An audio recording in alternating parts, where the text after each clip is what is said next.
Franklin, a warm-hearted and family-oriented man, cherished the simplicity of life and found joy in homemade meals. Raised in a humble, close-knit household, he valued tradition, hard work, and love. Passionate about food and connection, Franklin believed that the heart of a home was built around its kitchen table. Growing up, his mother, a passionate cook, filled their home with the rich aromas of stews, freshly baked bread, and sizzling plantains. Franklin adored the warmth of family dinners, where every bite tasted like love. As he grew older, he developed a strong appreciation for homemade meals, convinced that food made from the heart was the secret to happiness. In his late 20s, Franklin met Tasha. She was stunning, confident, and had a magnetic personality that drew him in from their very first conversation. Tasha grew up as the cherished only child of affluent parents who ensured she had everything money could buy. Despite her privileged upbringing, she was grounded, kind-hearted, and generous, often volunteering her time to help those in need. Her parents instilled strong morals in her, emphasizing integrity, respect, and compassion.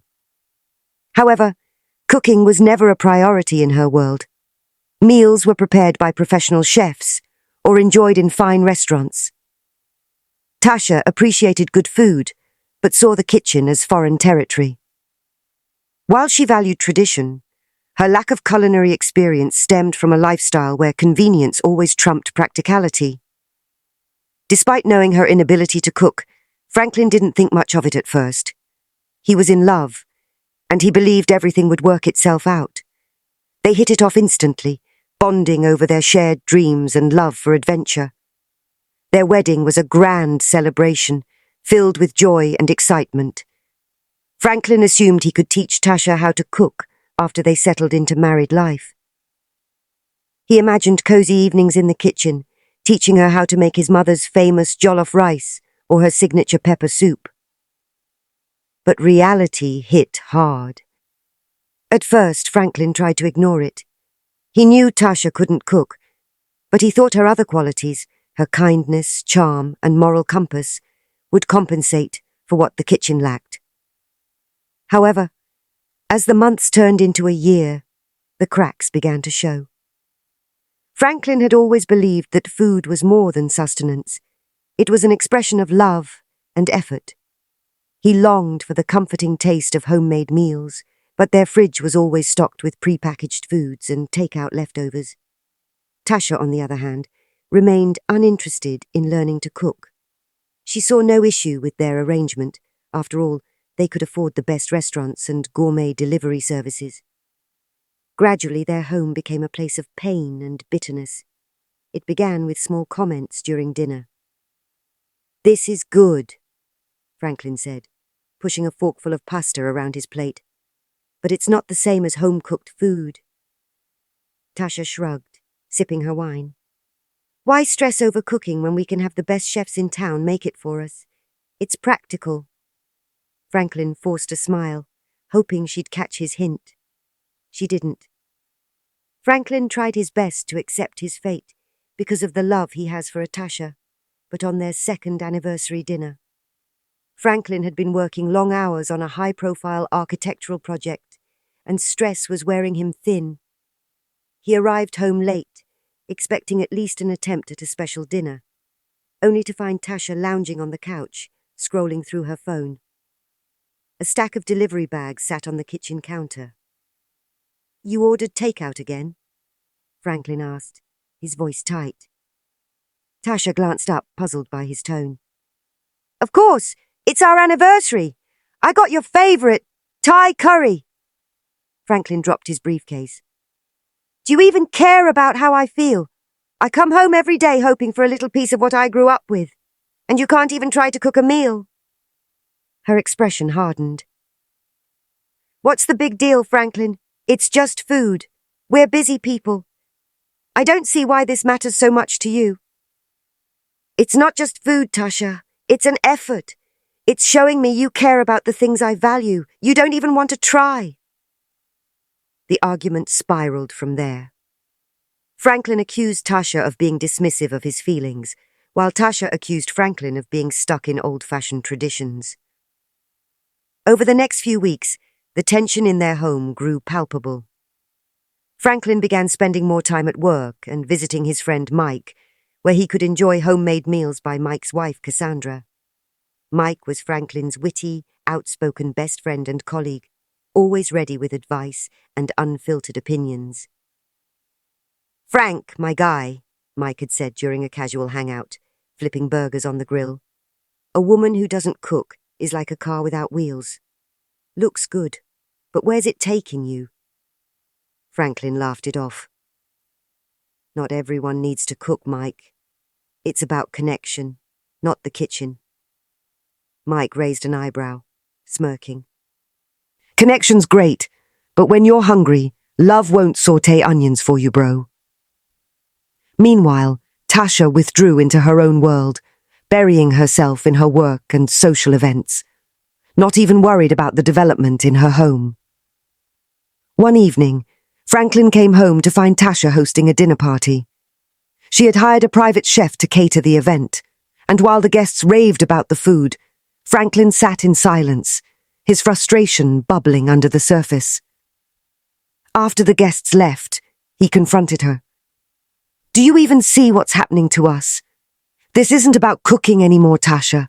It's about effort, about compromise, about meeting each other halfway." Tasha crossed her arms. "I never pretended to be someone I'm not, Franklin. I told you from the start that cooking wasn't my thing. Why can't you accept me for who I am?" Franklin's voice softened, but the pain in his eyes was evident. "Because marriage is about growing together, not staying stuck in your comfort zone. I don't need a gourmet chef. I need a partner who's willing to try." The argument ended with Tasha retreating to their bedroom and Franklin sleeping on the couch. As the days passed, the silence between them grew louder, filled with unspoken questions. Would Tasha ever compromise? Could Franklin learn to let go of his expectations? Or was their relationship doomed to unravel over something as seemingly simple and as profoundly meaningful as cooking? Let's see. Few days later, Franklin left for work without talking to Tasha as usual, as he sat at the canteen at lunchtime with Mike. Franklin sighed deeply, running a hand through his hair. "I can't do this anymore, Mike." Mike raised an eyebrow, leaning forward. "What's going on, man? You look like you haven't slept in days." Franklin shook his head. "It's Tasha. She's just not trying. I've told her how much it means to me, how important homemade meals are, but it's like I'm talking to a wall. She brushes it off, says it's not a big deal." Mike set his glass of juice down, a knowing smirk forming. "Didn't I warn you, Frank? I told you marrying someone who can't or won't cook was asking for trouble. What did you say back then? Something about love being all you need."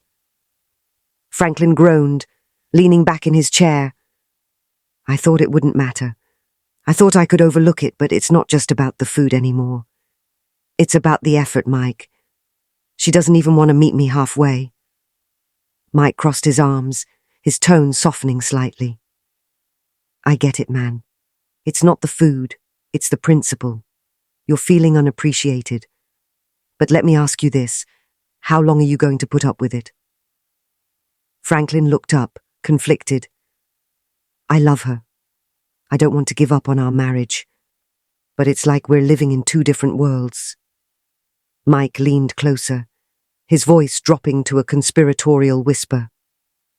"Listen, Frank, you're a great guy, but you're miserable. Maybe it's time to find someone who'll give you what you need. There are women out there who'd love to make you those homemade meals you're craving and give you the respect you deserve." Franklin's eyes widened. "Are you seriously suggesting I cheat on my wife?" Mike shrugged, raising his hands defensively. "I'm not saying you jump into anything crazy. I'm just saying meet someone who understands you. Talk to them. See what it's like to have your needs met for once. You deserve that." Franklin frowned, his moral compass fighting against the temptation. I can't do that, Mike. It's not right. Mike stood up, finishing his coffee. I hear you. But think about it, man. You're bending over backward for someone who doesn't even try for you. How long can you keep this up before you break? For the rest of the day, Mike's words lingered in Franklin's mind. He hated the idea of stepping outside his marriage, but the thought of finally feeling understood and cared for gnawed at him. That night, as he sat alone in the living room while Tasha attended yet another social event, the loneliness became unbearable. The next morning, Franklin approached Mike. I can't believe I'm saying this, but maybe I need to see what's out there, just to talk, just to remind myself what it feels like to be heard. Mike clapped him on the shoulder, a sly grin on his face. You won't regret it, my friend. Sometimes a little perspective is all you need. It was a Friday evening, and Franklin had reluctantly agreed to attend a casual gathering at Mike's house. Mike, ever the culinary artist, had planned a barbecue to unwind after a long week. Franklin wasn't in the mood for socializing, but Mike had insisted, claiming it would do him good to get out of his head for a while.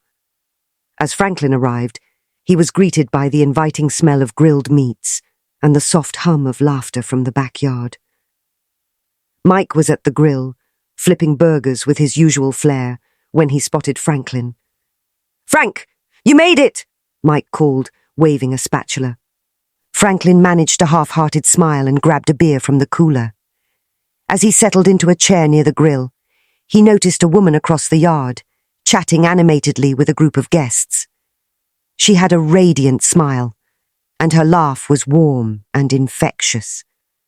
She was dressed casually in a flowy blouse and jeans, her hair pulled back into a neat bun. Mike noticed Franklin's gaze and smirked knowingly. That's Felicia, he said, lowering his voice. She's my sister-in-law. Divorced a couple of years ago, moved back to town recently. Great cook, by the way. Franklin raised an eyebrow, his curiosity piqued. You didn't mention she'd be here. Mike shrugged. Figured you'd meet her when the time was right. And, well, maybe now's the time. A few minutes later, Mike called out to Felicia. Hey, Fee! Come meet my buddy Franklin. Felicia walked over, her smile as bright as the setting sun. Hi, Franklin, she said, extending her hand. Mike's told me a lot about you. Franklin shook her hand, feeling a surprising sense of ease. All good things, I hope. She chuckled.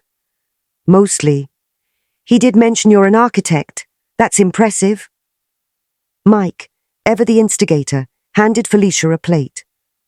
Felicia's a fantastic cook, Frank. She made the potato salad everyone's raving about. Felicia waved him off modestly. It's just a family recipe, nothing fancy. Franklin took a bite of the salad and raised his eyebrows. Nothing fancy? This is incredible. Felicia laughed, a light blush coloring her cheeks. Well, I do love cooking. It's kind of my thing. As the evening progressed, Franklin found himself gravitating toward Felicia. They talked about everything: family, work, life experiences. She shared stories about her childhood, where she learned to cook from her grandmother, and how food was always the centerpiece of family gatherings. Franklin opened up about his frustration with his marriage, carefully avoiding specifics, but making it clear that he felt unappreciated. Felicia listened intently, her empathy shining through. It sounds like you're carrying a lot on your shoulders, she said softly. Sometimes it's the small things, like sharing a meal, that remind us of what really matters. Franklin was struck by her sincerity. For the first time in a long while, he felt understood. As the night wound down, Mike caught Franklin alone by the grill. So, he said, a knowing grin on his face, what do you think of Felicia? Franklin hesitated, his mind swirling with conflicting emotions. She's amazing, "But Mike, I'm married." Mike put a hand on his shoulder. "I'm not saying jump into anything, Frank. Just get to know her. You need someone who really sees you. Maybe Felicia's that person." Franklin didn't respond, but as he left the party that night, Felicia's laughter echoed in his mind, and he couldn't shake the feeling that meeting her had changed something inside him. Over the weeks, Franklin and Felicia's connection deepened. Their conversations, initially casual, became more personal as they found comfort in each other's company. Felicia, knowing Franklin's love for homemade meals, began surprising him with lunch at his office, a warm stew one day, a plate of jollof rice the next. Franklin was touched by her thoughtfulness and the effort she put into preparing each dish. They'd sit together during lunch breaks, sharing laughs and stories. Felicia's warmth and attention filled the emotional void Franklin felt in his marriage, and her cooking became a symbol of the care and appreciation he had long craved. Tasha first noticed Franklin's growing distance during dinner one evening. He barely touched the takeout she had ordered, instead staring at his phone with a distracted look. His once warm, teasing comments had become curt replies, and he no longer lingered at home like he used to. The shift was subtle at first, but it became impossible to ignore. One weekend, Tasha confided in her elder cousin Amanda as she visited. Amanda, known for her blunt honesty, listened carefully as Tasha vented about her frustrations. "I don't get it, Mandy," Tasha said, sipping her wine. "He's been so cold lately. It's like he's not even here. What am I doing wrong?" Amanda hesitated, then leaned in. "Tasha, you know I love you, but you've got to face this. Franklin married you because he loves you, but you've been ignoring something that matters to him. He grew up cherishing homemade meals, and you've dismissed it like it's nothing." Tasha frowned. "But it's just food. We've got money. Why does it matter?" Amanda sighed. "It's not about the food. It's about the effort, the connection. And Tasha, let's be real. You don't have kids yet. That means his focus is still on you. If you don't give him the attention he needs, someone else might." Tasha's heart sank. "You think he's cheating?" "I'm not saying that," Amanda replied, her tone firm. "But men like Franklin crave stability and care. If he's not getting it at home, he'll start looking elsewhere, even if he doesn't mean to." Amanda's words haunted Tasha. That night, she stayed up scrolling through online forums and cooking blogs, reading about simple recipes for beginners. She decided to take the first step and bookmarked a handful of easy dishes. The next morning, she ordered a set of pots, pans, and utensils, determined to transform her kitchen from a decoration into a workspace. Her first attempt at cooking was a disaster. The rice was overcooked, and the chicken was dry, but she refused to give up. Night after night, she followed YouTube tutorials and cooking apps, experimenting with flavors and techniques. She called Amanda for advice and even reached out to Franklin's mom, asking for his favorite recipes. After weeks of practice, Tasha surprised Franklin with a homemade dinner. The meal wasn't perfect, but the effort was undeniable. She nervously watched as he took his first bite. For the first time in months, Franklin looked up at her with a glimmer of his old warmth. This tastes good," he said, a hint of surprise in his voice. Tasha smiled, a mixture of relief and pride washing over her. "I've been learning. I know it's important to you, and I want to try." While the gap between them hadn't fully closed, Tasha's efforts marked a turning point. It was the beginning of her fight to reclaim her husband's heart and rebuild the bond they had once shared. As Tasha's efforts to reconnect grew, Franklin found himself at a crossroads. Her newfound dedication to learning how to cook and her vulnerability in admitting her past mistakes softened his resentment. One night, as they sat together eating a simple but heartfelt meal she had prepared, Franklin felt the weight of his actions with Felicia pressing on his conscience. He knew he had to end things with Felicia before the situation spiraled further. Though he cared for her and cherished the emotional connection they had built, he was still bound by his vows to Tasha. That night, Franklin made the difficult decision to distance himself from Felicia entirely, hoping to focus on rebuilding his marriage. The next morning, Franklin avoided responding to Felicia's usual lunchtime text. When she called, he let it ring, his guilt too heavy to face her. Over the following days, he continued to ignore her messages and calls, convincing himself that cutting ties completely was the only way to make things right. Felicia, however, wasn't one to give up easily. She tried visiting his office, but his assistant, following Franklin's instructions, turned her away with a polite but firm excuse. Confused and hurt, Felicia wrote him a heartfelt email, pleading for an explanation. Franklin read it, but didn't reply, his resolve wavering but holding. Weeks later, Felicia showed up unannounced at Franklin's office. Her eyes were filled with a mixture of desperation and determination.